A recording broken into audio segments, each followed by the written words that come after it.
أفلم يسيروا في الأرض فتكون لهم قلوب يعقلون بها أو آذان يسمعون بها فإنها لا تعمى الأبصار ولكن تعمى القلوب التي في الصدور. بسم الله الرحمن الرحيم. الحمد لله رب العالمين والصلاة والسلام على أشرف الأنبياء والمرسلين نبينا محمد وعلى آله وأصحابه أجمعين. أما بعد رب اشرح لي صدري ويسر لي أمري واحلل عقدة من لساني يفقهوا قولي.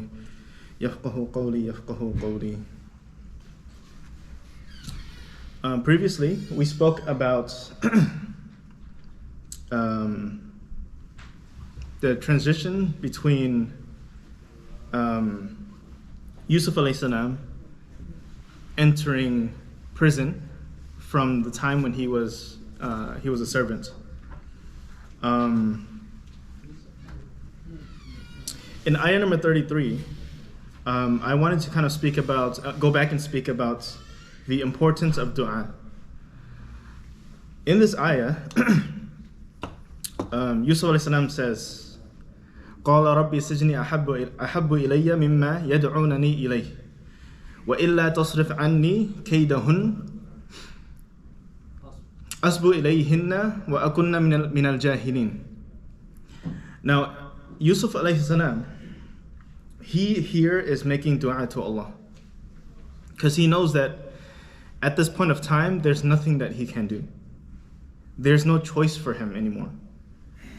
He knows that that the queen, with even her words when she says La yusjananna, meaning I'll definitely put you in prison. There's no doubt about it. Either that or you do what I asked you to do. Right? Now, Yusuf alayhi salam at that point, he knows that he doesn't have support and he doesn't do anything other than turning back to Allah. And he asks Allah a very specific dua, right? Since we went over it already, I don't want to spend too much time, but I really want to focus on just the dua and how Allah accepted that dua. Now, we have to understand that dua is probably one of the most important things in the life of a mu'min, of a Muslim. And the reason why is because we have to understand that every single dua that we'll make, Allah has already accepted it. Allah has already accepted our dua. It's just that we need to make it. That's it. Our dua, Allah has already accepted it. The only thing that's lacking is that us not making it. And if we don't make it, there's no dua to begin with. Right? Now it was reported by Abu Hurairah radiyallahu anhu. He mentioned that the Prophet Muhammad he said that Allah subhanahu wa ta'ala Nazzala, he descends down to the lowest heaven on the last third of the night every single day. And he is waiting. He's waiting for a mu'min to wake up, a Muslim to wake up and just ask for dua. Allah does that for us. It is an amazing thing that Allah comes to us rather than us going to Allah.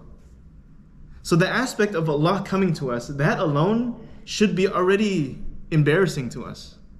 That we don't utilize that time to wake up and just, even if it's just opening your eyes while you're still laying down, although even though that's you wouldn't speak to like your boss like that, right?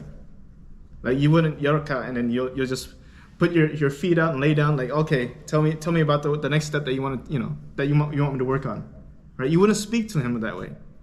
Similarly with Allah, right? The least you can do, however, is just to wake up and say, Ya Allah, forgive me, and go back to sleep. That's the least you can do, right?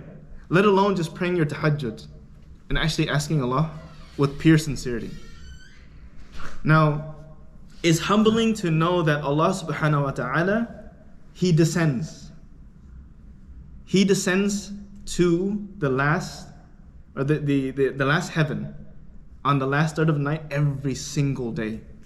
Now those three put together, He descends at a time. Any time would be inconvenient for a king or a president or whatever. Any time would be inconvenient to give their time for somebody, let alone a slave, because we're Allah's slave, right?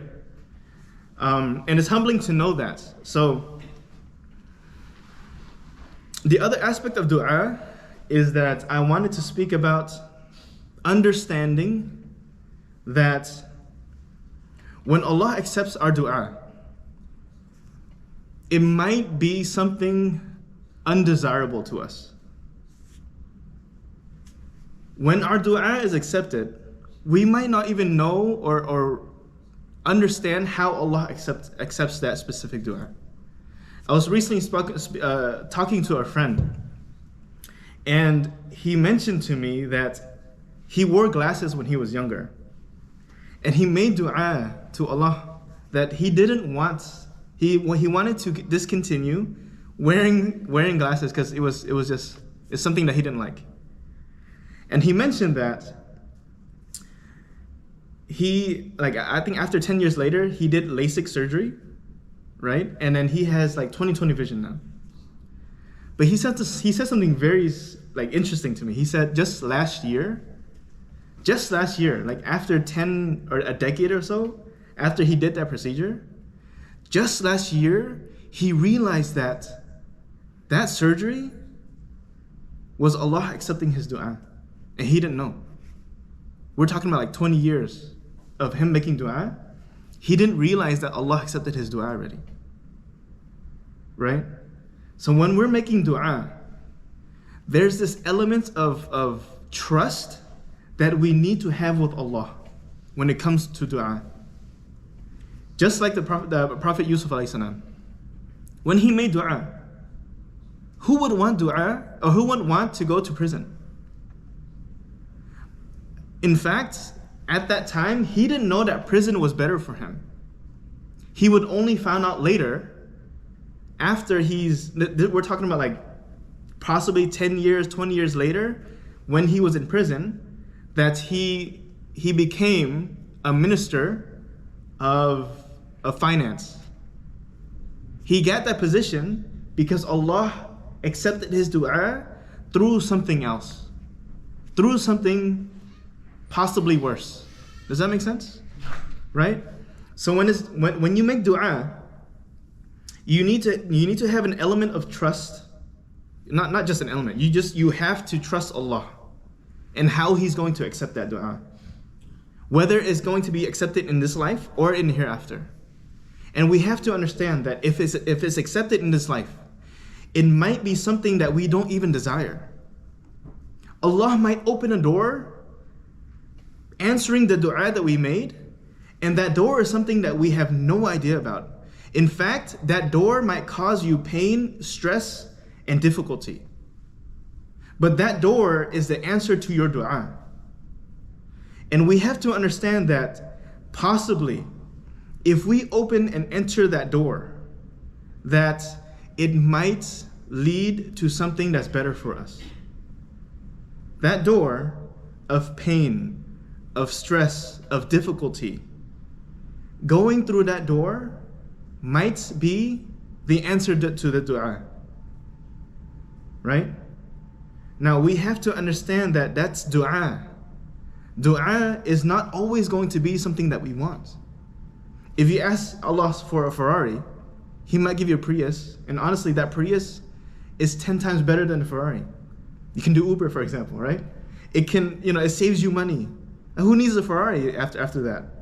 If you know that this Prius will provide for your family, will bring you point A to point B, might be even better for you 10 years down the line.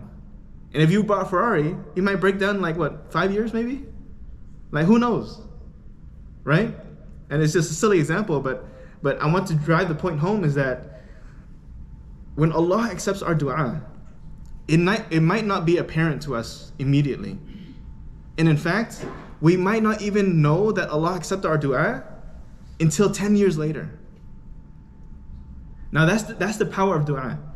Another thing about dua is that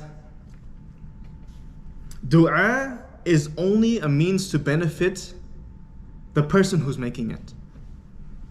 Allah doesn't need our dua. Allah doesn't need our dua. Because to prove the points, do we ever make dua for food? Do we ever make dua for, like, Ya Allah, please don't ever have my bone break, for example, right? We don't think about it. Ya Allah, please don't make me sick with hepatitis B or something. We don't think of these specific things. But Allah protects us anyways. Right? Allah provides for us anyways. We don't make dua for those things, but Allah still does it for us. So Allah doesn't need our dua to provide us things. But the person who needs it most is us. We're the ones that need Allah. So when we are in need, in times of difficulty and times of ease, dua is the key to all of that. Dua, you hear it a lot, is the weapon of the believer. That's how powerful dua is. And dua is only for us. That's it. The only person that will benefit is the person that is making dua. And again, we have to understand that dua might not be towards something that we're seeking. It might not be apparent to us right away. So that trust in the dua is very, very important. Right? Now, a point that I want to make before we move on. Yusuf alayhi salam, when he made the specific dua, he says, "Oh my Lord, Ya Allah, prison is more beloved to me than," he didn't say like zina, for example. Right? He says, prison is more beloved to me than what they are inviting me to. He didn't even want to say the word. This makes you, because it gives you an opening to understanding who Yusuf really is. Yusuf alayhi salam was such a good-hearted person that he didn't even want to say zina, or he didn't even want to say the act that they were inviting him to. Right? Rather, he said, I don't want what they intend to do. I don't want that. You can tell, like, just internally, he doesn't even want to use those words. This is how Yusuf was, right? The next few ayats is actually, in fact, the first time that we hear a lengthy dialogue from Yusuf alayhi salam, right? All the ayahs before this, the whole story before this, we didn't hear much from him. Answers here or there, one sentence, one answer here or there. We don't really know who Yusuf really is, right? So bear with me. The next few ayats, I want you to try to understand who Yusuf really was as a person. And based off of his words, we can really tell how much of a good-hearted person he is, right? Now, there's a few examples before. Like one of the examples when we just mentioned that he doesn't even want to say the words of filthy, dirty words. He doesn't even want to say it. That's how chaste he is, right? Okay, so ayah number 36. وَدَخَلَ مَعَهُ السَّجْنَ فَتَيَانِ. We mentioned that two young servants entered with Yusuf alayhi salam into the prison. And we explained this, the dream last week, right? I just want to skip over a little bit just to save time, inshallah. Now, this is when we just start to get to know who Yusuf really is, his personality as a person, right? Now, it's very interesting to get to know somebody just through their words, right? So bear with me, inshallah.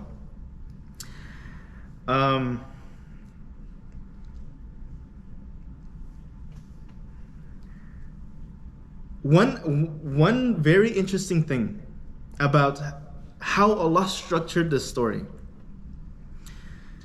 it's very interesting that a whole surah is talking about one story of one person, right? But we don't know who Yusuf really is until like almost halfway through the story. I can't think of any novel or any story that is specifically talking about one person and doesn't even talk about them until when you're in the middle of the story already. And your attention is already drawn in. Like, you want to know who this person is. But nothing in the first half of the story, you don't know anything about him yet. Right? It blows my mind to know that you're reading a story about one person and you don't know anything about him until halfway through the story already. It's amazing how Allah tells the story, right? The way Allah tells the story is very, very interesting. And honestly, I don't know of any other story that's similar to it. The method that Allah used and the way Allah told it, right? So we know very little of Yusuf up until this point.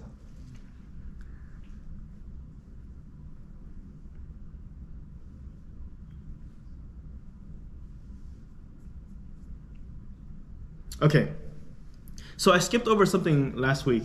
We mentioned something about muhsinin, or muhsinin, right? At the end of the ayah, the two men who had the dream, they said something to him. They said that after explaining their dream about one, making wine or squeezing grapes, right, to make wine, and the other one sees bread on his head, right, and a crow is eating from his head, from that bread, right? And then they say something very interesting. They said that inna naraka minal muhsinin. Right, we heard this before. Muhsinin is very familiar to us. Allah subhanahu wa ta'ala used this. Allah subhanahu wa ta'ala used this word to explain one of the characteristics of Yusuf alayhi salam. Allah himself saw Yusuf as what's a muhsinin? It means like a good doer, a person of goodness. Now ihsan is actually like very, very good, as we explained before, right? A person who's really, really good, who is perfect in everything that he tries to do, right? That's muhsin. Now, Allah already saw Yusuf as a person who is a muhsin. These people who probably just saw Yusuf for a few days, or they just met Yusuf, and they saw in him that he was a good person. Now, in our life, we may have people who are close to us that might not see us as who we really are. And that's, it happens to the best of us. We might have family members. We might have community members. We might have people that are in our close vicinity. Most of them are actually very, very close to us. Maybe our own brothers, maybe our own parents, maybe our own siblings, maybe our own cousins, that see us in a way where other people might not see us, right? In the case of Yusuf alayhi salam, his own brothers who live with him, who sees him every single day, did not see him as a muhsin, right? But strangers who only met Yusuf alayhi salam for a short amount of time can immediately see that Yusuf alayhi salam is a good person. In fact, some of the scholars, the Mufassirin, they say that when they are speaking to Yusuf alayhi salam, they've never ever seen anybody like him before. We're talking about two people who serve the king. A person who, okay, so I don't know if I explained this yet. One of them worked for the king as a wine bearer. A person who serves wine to the service of the king. You know, maybe when he has a big gathering, you know, a person who's going around and pouring wine for the dignitaries, right? The high status people of that time, right? This is his job. So imagine just a layman who goes and knows all of these people in the high, let's just high castle, whatever, right? And then he goes back home to just, in the city, and he knows people there as well, right? This person, he's not just some random person that is off the street. This person who's a servant of the king, he knows people and he knows how people are. The other guy, he's a bread maker. He cooks. He's a chef, let's just say a chef, a bread maker for the king. This person also knows people within the palace and people from, just the regular city, the city folk, right? These two people, they know a lot of people. And they are saying that Yusuf is somebody different. This guy, I haven't met anybody like him before. When they say muhsinin, they mean that this person is very, very different. He is very good. I've never seen anybody like him. Do you understand? All of that is just from one word, muhsinin. Now, we have to understand that when we're in our life, we might face this challenge that people who are close to us might not see us in a way who we truly are. We might have good intentions, we might want to help, but the people who are closest to us might see us differently. Whether it be through jealousy, just like Yusuf alayhi salam and his brothers, or it's just they don't want to see it. Like it's just something that they can't see. Right? This is a test in the lives of people who are good doers, who are muhsin. Because, wallahi, if they truly understand the fact that their own family members treat them a certain way, it helps them become better in their ihsan. Does that make sense? They would say that, you know what? I know that they're my own family. But because of that one reason, that fact that they're my family, I'm going to be even more patient. I'm going to be even more patient and work on myself to be better than what they're treating me as. This is a type of training for the heart to make a person better. And in fact, if other people further away from us see us or treat us bad, then we'd be like, you know what? I don't know them anyways. They're not close to me. Who cares? I'm not going to work on myself. I'm not going to try to be better to prove that, to prove people who I don't even know anyways. I don't even have a relationship with them. Why would I try to be better? Right? So Allah has this like formula. If He wants good for a person, He will test you and put you in trials. And trials that you have to figure out in your head, in your mind, that these trials are through means of things that are close to you, are dear to you. Right? I really hope that makes sense, because I really want everyone to understand what Yusuf alayhi salam is going through. This is what he was going through. And this is why he got to a level of muhsin, of ihsan.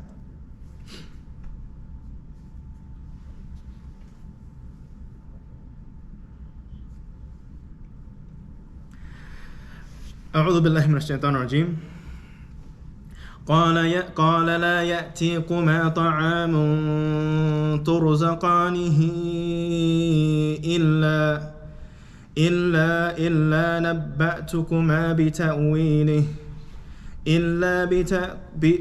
إلا نبأتكما بتأويله قبل أن يأتيكما ذلكما مما علمني ربي إني تركت ملة قوم لا يؤمنون بالله وهم بالآخرة هم كافرون واتبعت ملة آبائي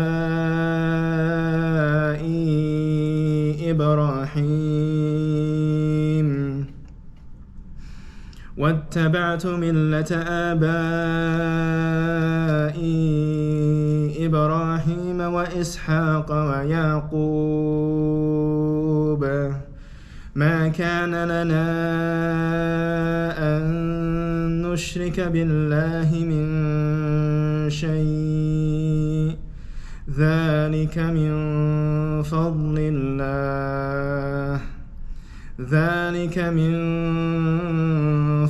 الله علينا وعلى الناس ولكن أكثر الناس لا يشكرون. Now ayah number 37 and 38, which I just read, it's the response of Yusuf alayhi salam. The response of Yusuf alayhi salam is something that I would like to really focus on, because finally we get to kind of pick at the brain of Yusuf alayhi salam and understand who he truly was. Right? So these two men, they came to Yusuf alayhi salam with a talab, with a request. Right?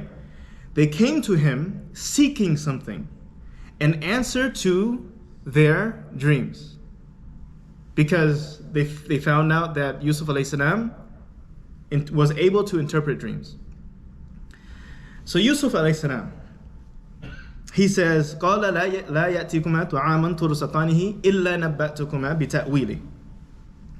Yusuf alayhi salam, he says to them, he says, listen, I will surely tell you, definitely, I will tell you these interpretations of the dream that you're asking me to. But I will tell you before the coming of the meal that we have. Now, when you're in prison, you don't have the freedom to just eat anytime you want, right? They have a specific schedule. You know, they have lunch, or they have breakfast, lunch, and dinner at a specific time, right? Some of the scholars mention that during this time, when they're talking to each other about the dream, it was just about time for them to have their meal. It was just about them to have time to have their meal. Yusuf alayhi salam, he had this in his mind. And this tells you that he's very, very respectful. He says, I will tell you the interpretation of your dream before the meal comes to us, as a respect for their time. Because once he goes over that time and go past the meal time, they're not going to have a meal for until the next time the meal comes, right? Maybe if it was lunch, they won't have a meal until it's dinner time. So even before he goes and answers this question, in his mind, he wants to respect their time. So he goes and says, I will tell you your dream before the meal comes, so that that they feel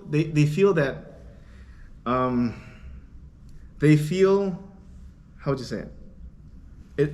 Like itmi'nan al-qulub, like it's like he wants to tell them that, how do you say this? Astaghfirullah. Still not to worry. I'm sorry? Still not to worry. I'm actually better in Arabic. He wants to give them surety, calm their hearts, because like he wants to make sure that he'll for sure tell them before the meal comes, so that they're not, when you're seeking something from somebody, they're ajal, they're like, they want it right away.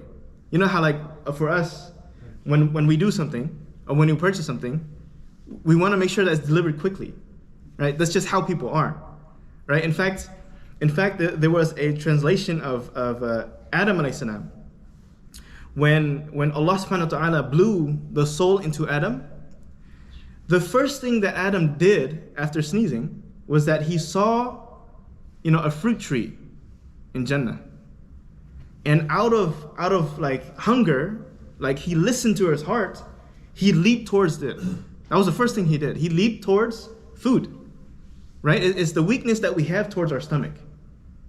So Allah subhanahu wa ta'ala, astaghfirullah. Human beings were described as people of haste.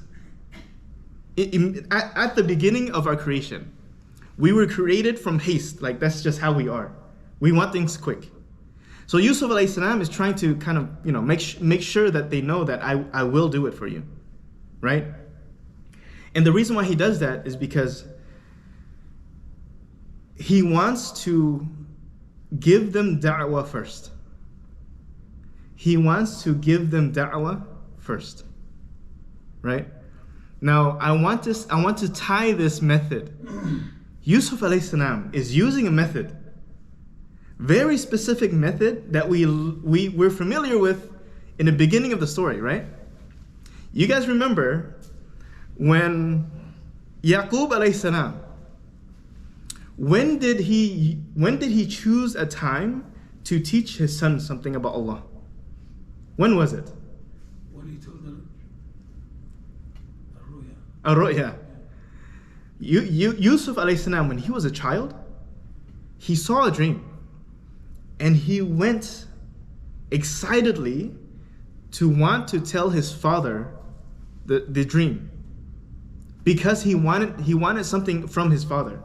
Either it's like, oh, mashallah, it's a great dream. He wanted to be recognized. Right? Yaqub alayhi salam, he used that time because he knew that Yusuf alayhi salam was listening. He wanted something from his father. So Yusuf alayhi salam taught him about Allah. And he taught him about Yusuf's lineage. And he taught him that Allah chose you. He taught him to be proud of himself. Right? Similarly, Yusuf alayhi salam knows that these two people, they want something from him. So their ears are completely focused on Yusuf alayhi salam. So what did Yusuf do? He says, this is very similar to, well, he didn't say it, but the method is so similar that it's hard for me to just skip it, right? Yusuf alayhi salam used that time to teach them about Allah first, right? And then he says, the knowledge that you're seeking from me is not from me. This is the first thing that he said. He was humble with the knowledge that he had. Right? Some people, when they're very smart, they show this arrogance. Like, yeah, I know this, I know that. Like, you don't know anything, I know the answer, right? We know people from school, we know people from work. People, when they have knowledge and they know that they're intelligent, they have this certain arrogance towards them. As a Muslim, we know that knowledge comes from Allah. Not only it comes from Allah, it's a gift from Allah.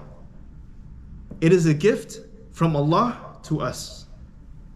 So whenever you associate yourself to your knowledge, you're not humbling yourself.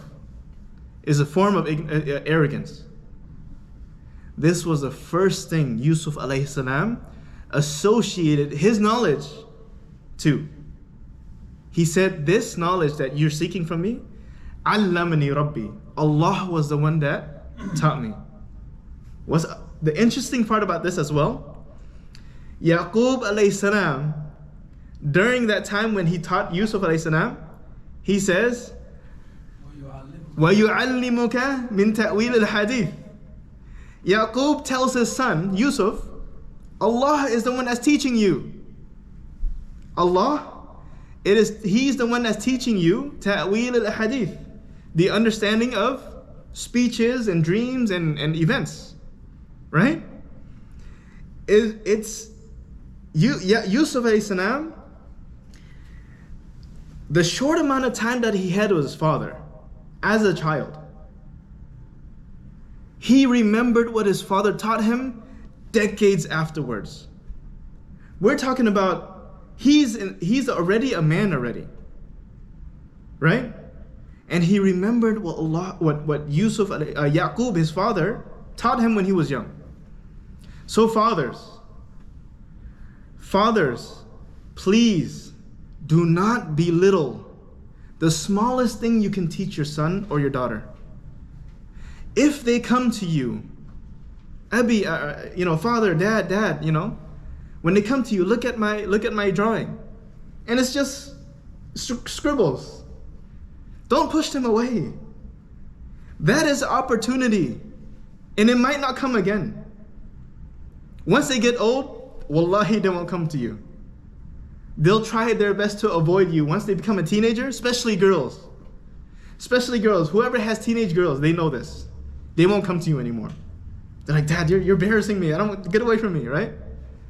So utilize that time when their mind is fresh and their mind is not tainted with the evil teachings of this world, of this society.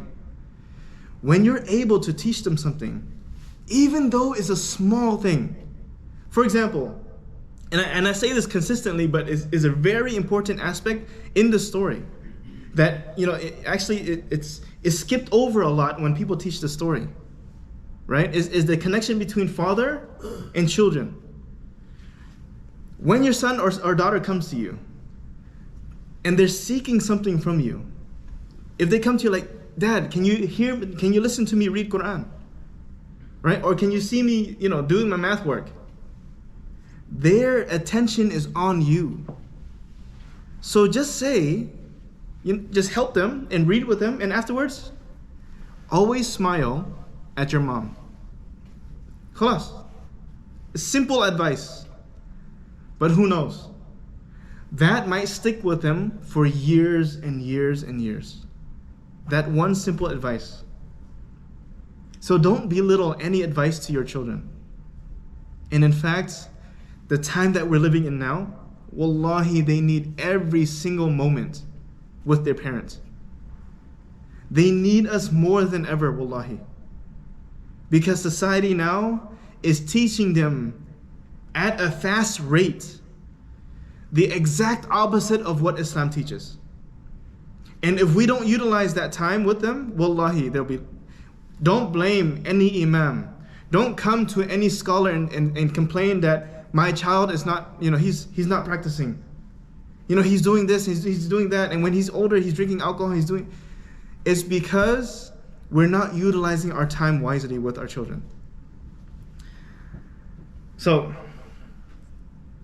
you can see the similarity between the da'wah, the time that he chose, the way that he mentions his advice to these people, right? And then he continues to say, he says, "Inni taraktu millata qawmin la yu'minuna billahi wa hum bil akhirati hum kafirun." He says, indeed, I have left the millah, the religion of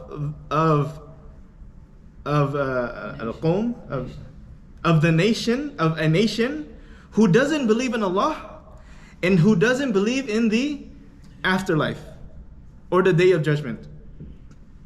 He says, I follow religion now that is against the religion of the nation that we're familiar with. And this nation doesn't believe in Allah and they don't believe in the hereafter, or Yawm al-Akhir, the day of judgment. These people don't believe in that, right? This was the first thing he taught. What was the first thing? He mentioned Allah. He mentioned Allah as the first advice to people who didn't have Islam. Right? Now, I wanted to mention something about this. And, off the record, this is purely something that I contemplated over. And I did not get it from any source whatsoever. So, I say this knowing that if it's wrong, that is just from me. It's not from any other scholar. However, I noticed that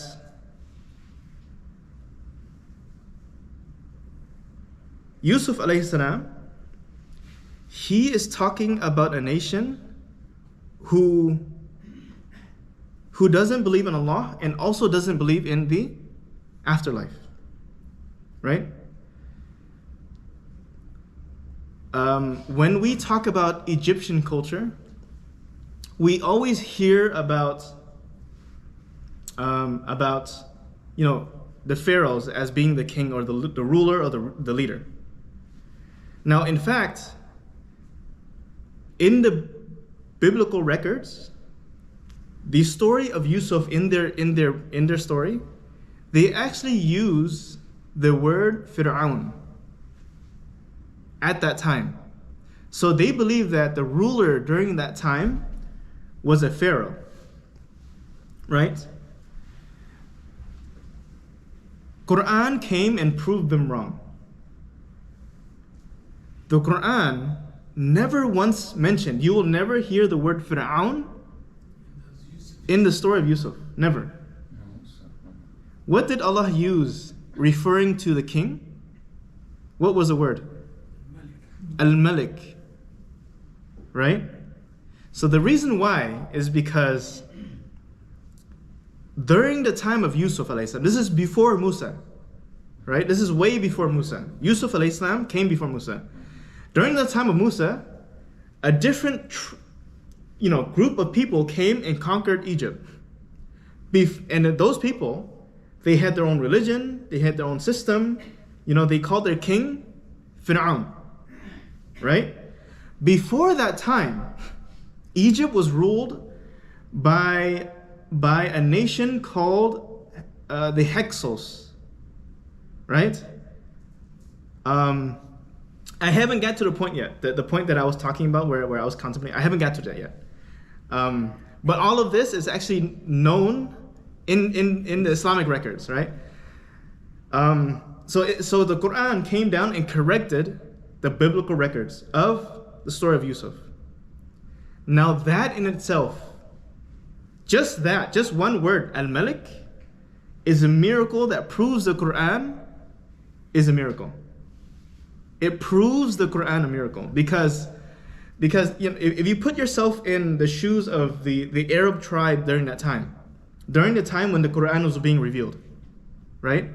It would have easily been, you could have easily said that, Muhammad sallallahu alaihi wasallam, he's hearing these stories that already exist, right? Like the Christians, they know this already. In fact, there are people today saying that the Quran is a copy. They're just copying stories and making their own book. That's what they're saying. So if it was a copy, how can the story of Yusuf correct the Bible? How can it correct the Bible when it came afterwards? It's not possible, right? Now another thing is that Yusuf is saying here that, here's what I found. Yusuf is saying here that the people, the people that they live with, right, the nation that they're living with in Egypt, they don't believe in the hereafter.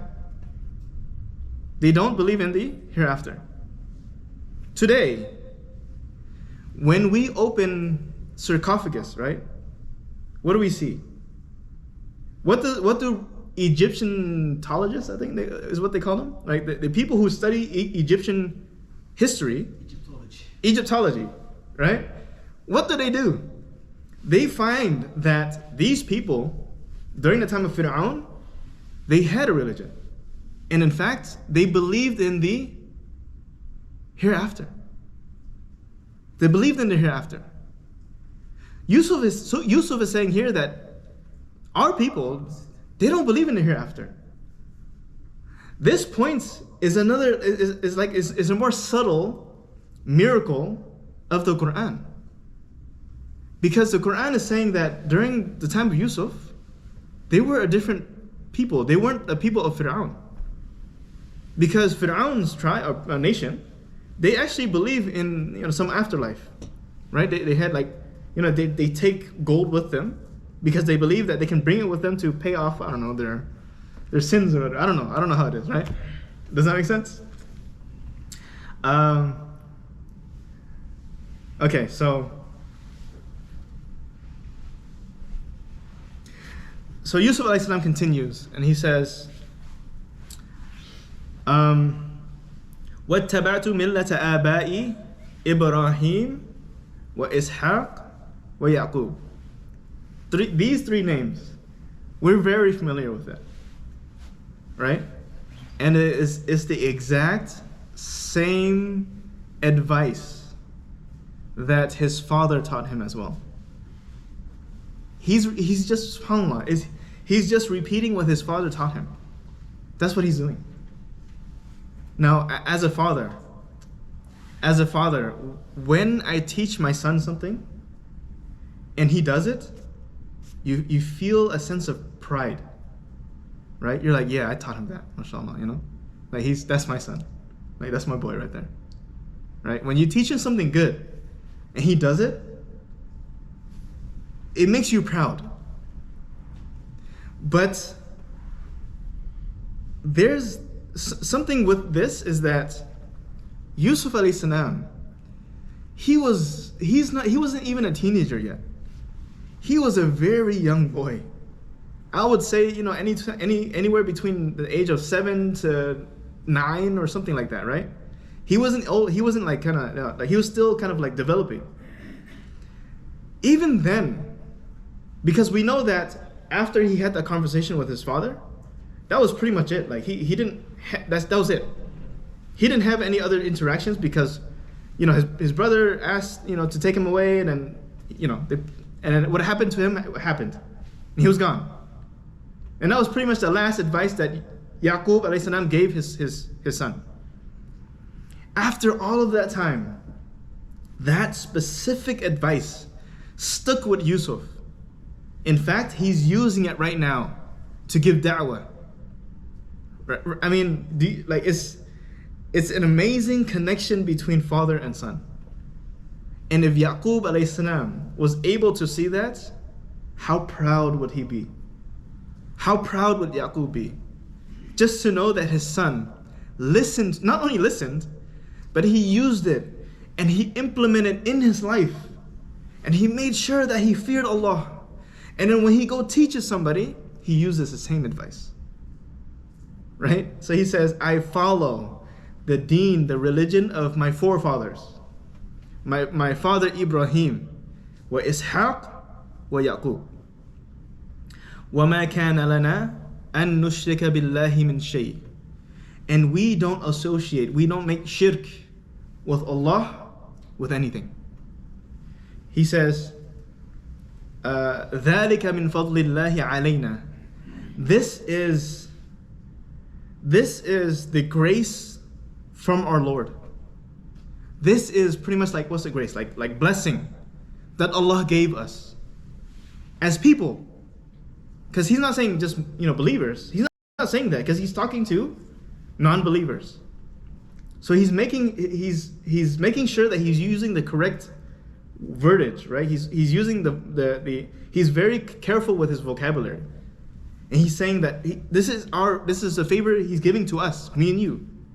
And nas, right? And then he says, وَلَكِنْ أَكْثَرَ النَّاسِ لَا يَشْكُرُونَ. He says, however, unfortunately, a lot of people, they're not grateful to Allah for this blessing. Right? So it's kind of like an emotion of roller coaster. If you're listening to these words, you're like, the knowledge that he had is not from him. It's from Allah. It's from somebody else, like somebody greater. Because they already see Yusuf as what? A really good person. There's someone greater than him, right? That's teaching Yusuf. And then he says, I follow a deen, a religion that my fathers followed. And this deen, they believe in Allah and they believe in a hereafter. Right? So the process that these two people are going through is like, subhanAllah, I wonder what this is amazing. If this deen, if this religion makes a person like Yusuf, wouldn't I want to be like that? Right?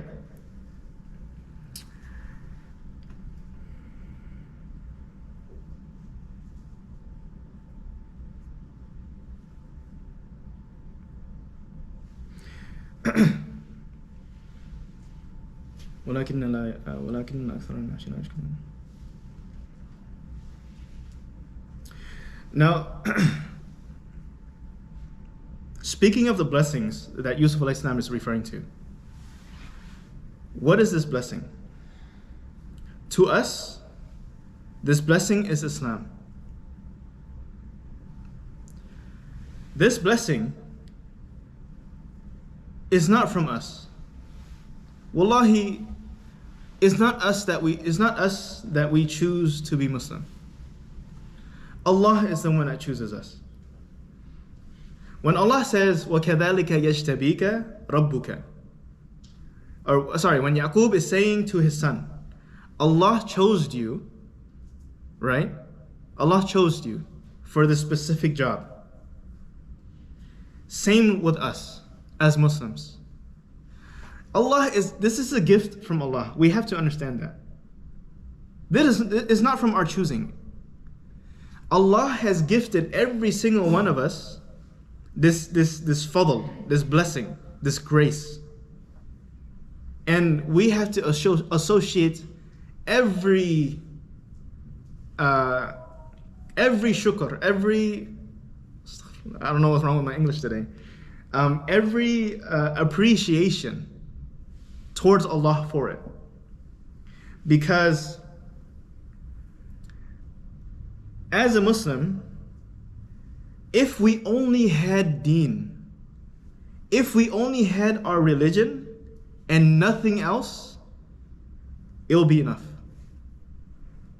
For the people who are in Palestine, for the people who are in a war-torn country, for the people who are in a third world country who doesn't have much, they don't have anything. They don't even know if they have food for dinner tonight.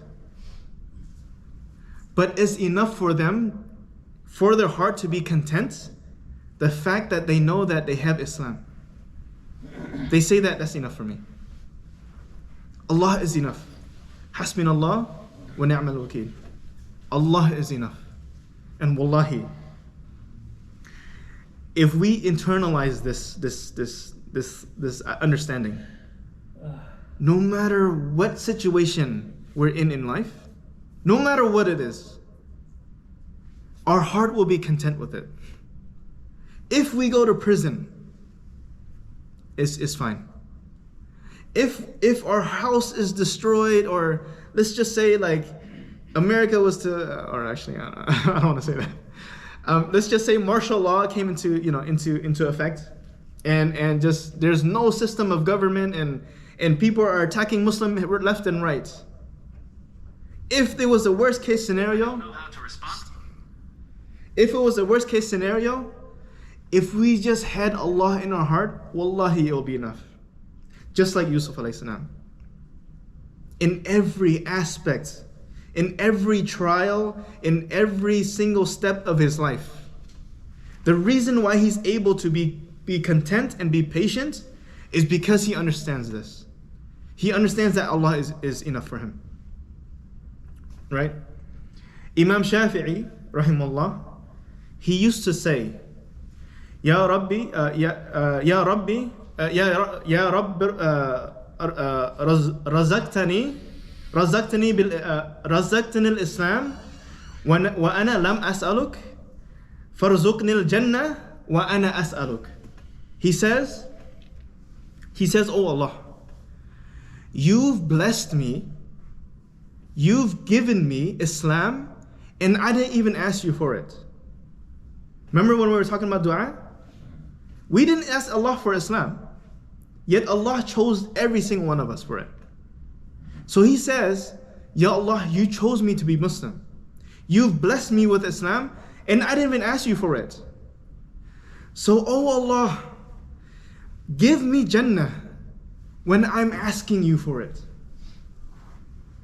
It's a powerful dua, because it makes you realize that Allah gave you something that's the best thing on this earth. The best thing on this earth is Islam, and Allah gave it to us, and we didn't even ask Him.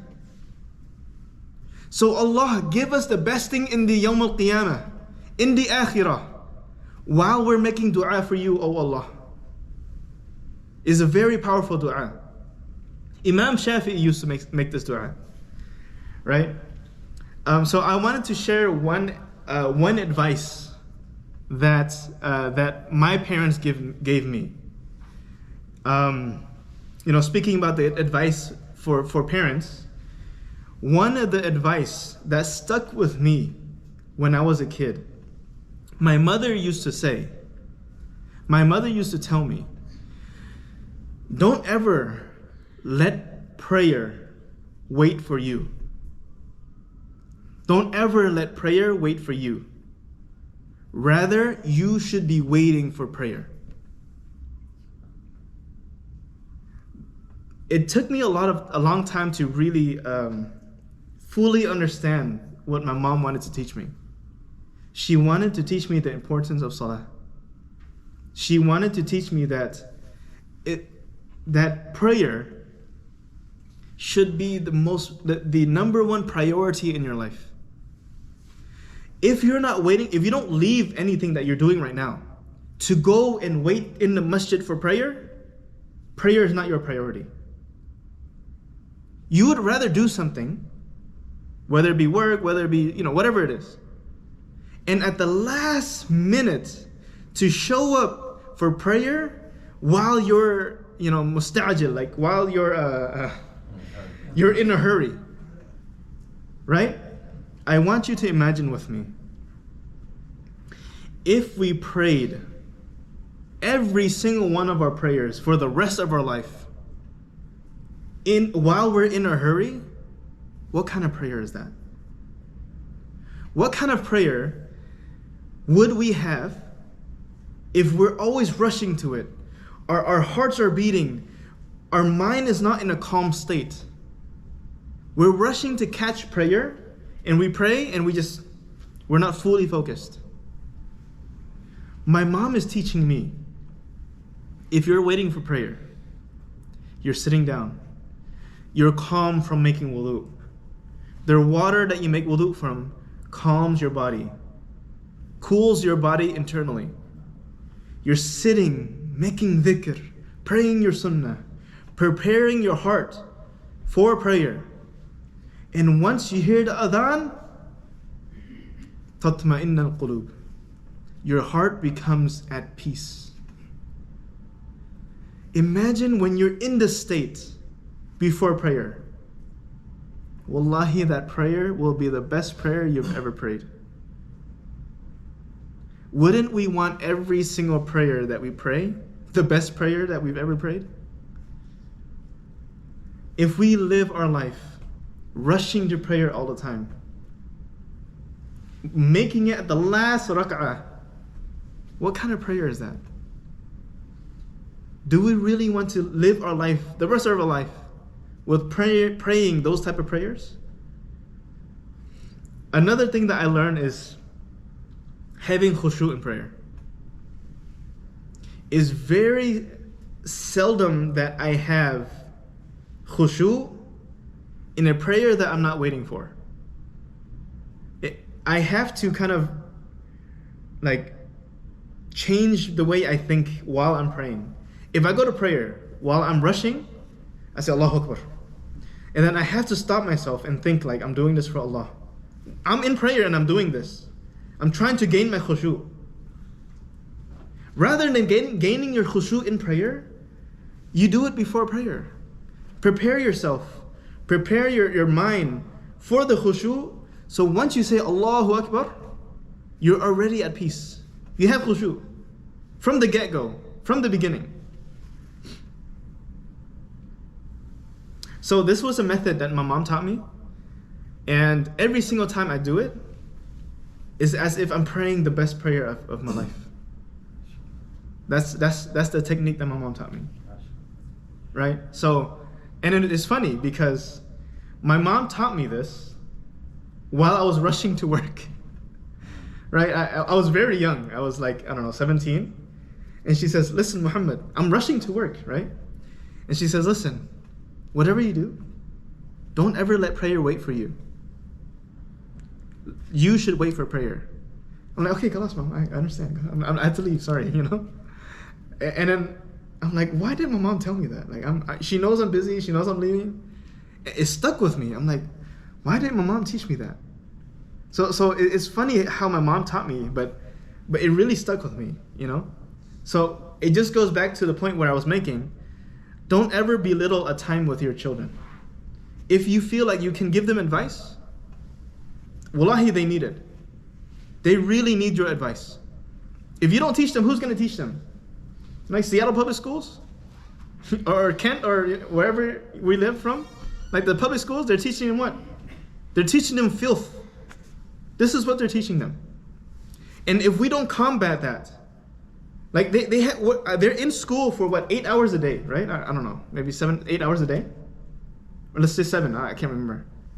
7 hours of consistent, like they're teaching certain methodologies and understanding. They're seeing their peers and their teachers, having rainbow colored hairs or something like that, right? They're witnessing this stuff. And they're actually seeing their teachers like, if she wants to be a boy, and even though they're not being told that, they hear it. Does that make sense? So if they don't get our teaching, if we don't match it, if it's not 50-50, if it's not 7 hours teaching at the public schools, and we're not teaching them 7 hours, we're at a loss. We feel like, 1 hour of Quran, 1 hour of hadith, 1 hour of seerah, that's 3 hours, right? Let's just add another hour, 1 hour of dua. 4 hours a day, if that. Like I honestly don't know if our children has enough time to learning the Quran or learning Islam. So sometimes I know children who only learn Islam on weekends, 2-3 hours a day, right? Versus 7 hours a day. If it's not 50, even if it's 50-50, wallahi, it's not enough. Even if it's 7 hours at school, 7 hours at home of Islam. If it's not that, it's not enough. We're at a deficit. Like our children, they need more. In fact, to balance it out, we need to teach them 14 hours, twice as much what they're learning at school. So imagine, like where the trajectory of our kids, where they're going, is not a good place. It's not a good place. And what's even more concerning is that when they reach college, honestly, I started this whole program, the whole Tafseer of Surah Yusuf. The reason why I started this program was multiple reasons, but one of the biggest reasons that pushed me to teach is because I went to college here in Seattle. And the things that I witnessed that they teach in college was the most scariest thing I've ever been through in my life. Wallahi, I've never been through anything more scarier than what they taught in college. It pushed me to teach Islam to youth. In fact, this whole curriculum that I created was actually for youth. This whole thing, the reason why I kind of like always deviate, like, you know, remember when I was talking about men and women interactions, right? How Yusuf alayhi salam was, you know, he had that issue with the Aziza, the wife of the Aziz. And I started talking about community, I was talking about family, I was talking about LGBTQ. The reason why I did that was because I know that our children, our youth, are going through it. They're going through it. And not even, they accept it. Unfortunately. In fact, I've said this before. There are Muslims, children now, who thinks that they're, you know, gay or lesbian. This is reality. And this story, you'll see me every time I get to a point, I talk about something. I get to the next ayah, I talk about something. That's why it's taking so long. But just look at how much lessons we extract from just one story. And it relates so much to us in 2022. Right? SubhanAllah. So I will cut it short, inshallah. The next scene, Yusuf alayhi salam fulfills his promise to the two men. He explains the dream to them. But the way he explains it is actually, let me take a few minutes to explain it, because I really want to showcase the character of Yusuf alayhi salam. And this is how he really is.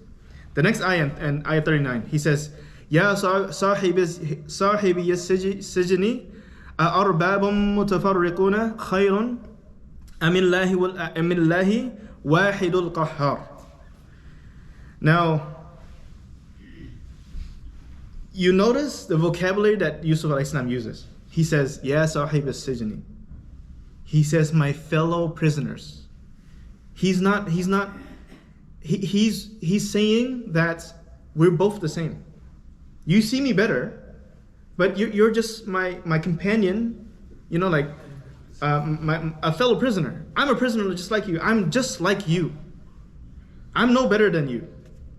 This is how Yusuf is. He's very, very humbling. Now, all of the examples that we had before, like how he doesn't want fahisha, the first thing that he always mentioned is Allah, right? Before. Every time he is in a situation, he remembers Allah. You see like simple things of his character, but when he's actually speaking, it's so much more powerful. When he says that, you know, like, you're just like me. Ya sahibi as-sijn, my fellow prisoner. Arbabun, he asked them, are multiple lords or gods, like multiple gods, are better, or one God that is the supreme? And he's trying to say, like, think about it. Are multiple gods better? Like, there's multiple gods. Is that better? Or is it better just to have one and only one God that you go to? He's playing with their logic, right? He's trying to make them understand. He starts in the beginning, like so let's revert back to the ayah before. Yusuf alayhi salam, he respects their time.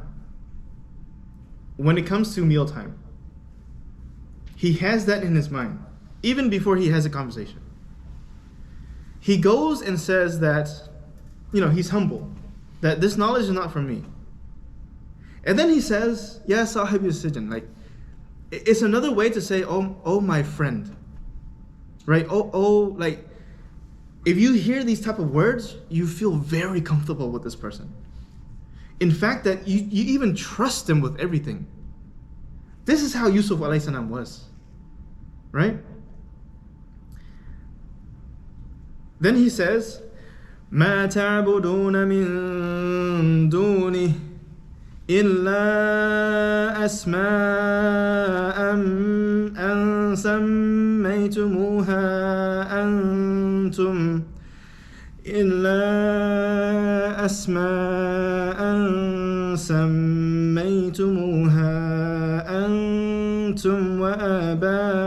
وآباؤكم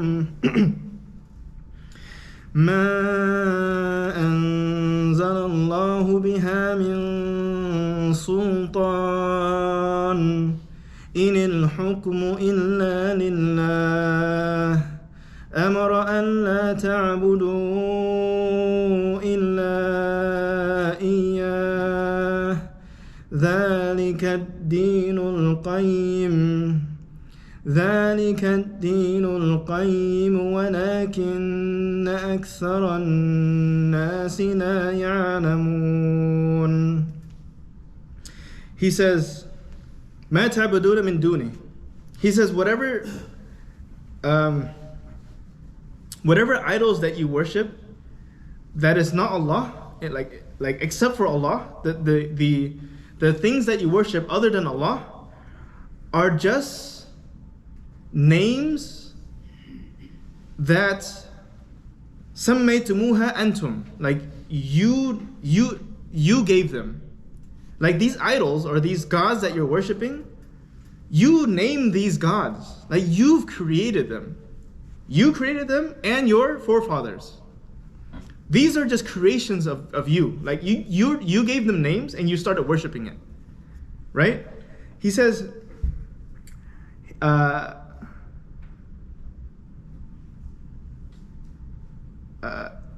أنزل الله بها من سلطان. He says, Allah never wanted this to be the case. He never, Sultan is like, authorized it. He never gave this religion how to do it in this way, right? The way you're worshiping is not what Allah authorized. The way Allah wanted you to worship is only what Allah decides. Inil hukmu illa lillah. Is what Allah decides. The religion that we follow is what Allah teaches us to follow. Amra Allah ta'buduna illa iyyah. He commanded us to not worship multiple, gods, but He commanded us to worship only Allah, one God. ذَلِكَ الدِّينُ الْقَيِّمُ. This is the straight religion. Qayyim is like an upright religion, like the religion that is, straight, right? وَلَكِنَّ أَكْثَرَ النَّاسِ لَا يَعْلَمُونَ. However, the religion that I'm talking about, most people are unaware of it. They don't know this religion, right? So if they don't know this religion, they would go ahead and make their own religion, naming their own gods, and then start to worship it. He's trying to play logic with these people. He's trying to use their logic against them. And if we hear this, it sounds silly.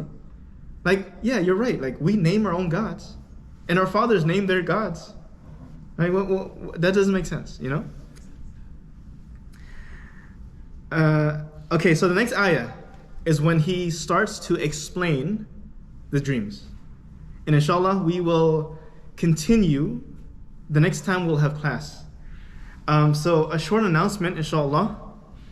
I will be unfortunately traveling for about 3 weeks. I'm planning to teach this class in California, for the next 3 weeks. So next Friday, until the first week of January, I won't be here. So inshallah, we will continue the first week of January, inshallah. So the first Friday of January, we will continue then, inshallah. We'll see you Next year, inshallah, next year. سبحانك اللهم وبحمدك أشهد أن لا إله إلا أنت أستغفرك وأتوب إليك والسلام عليكم ورحمة الله وبركاته. So, will you be online in California live?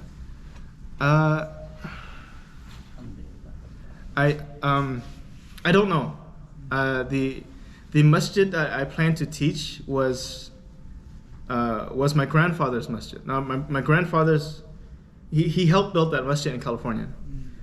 He recently, rahimullah, he passed away about 2 years ago, and I heard that masjid has, little to no musallin. Like there's not a lot of people who goes there anymore. After my grandfather passed away, rahimullah. So I kind of wanted to offer this class to kind of like, get the youth back and start to kind of like have more people going there more, So inshallah, I'll be spending my time sometime in California, and I doubt that it'll be live actually. Okay, I doubt that it'll be live, but yeah, but it's pretty much exactly what I'm teaching you guys now. Yeah, but I'm actually trying to do it in a faster pace. Hopefully every day after Fajr, I'm just gonna teach as far as I can for 3 weeks, and then inshallah, I don't know if I can finish the story because as you know, it takes a long time. Well, the way I teach it is takes a long time. But the story you can teach it in like 2-3 days if I really wanted to. But every ayah, wallahi, when you read the Quran and you spend time and sit down, it amazes you every single time you open the Quran. You learn something, like just one harf, like وَرَاوَدَتْهُ الَّتِي, like how we explained before. Rawada, the reason why there's a alif after the ra, that one alif explains that the Aziza has been seducing Yusuf for more than just that one time.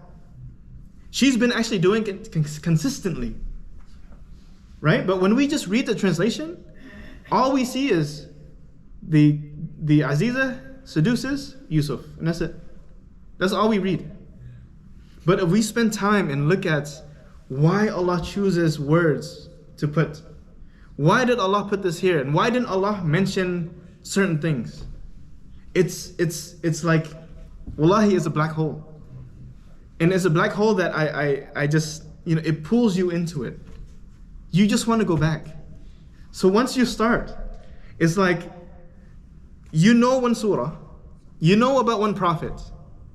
Wallahi, what about the other prophets? What am I missing in life? If I just know Yusuf, let me go search everything else. Like, if you start to understand the Quran, you want to know everything about it. That's what it does. But if you don't pick it up, you won't have that feeling.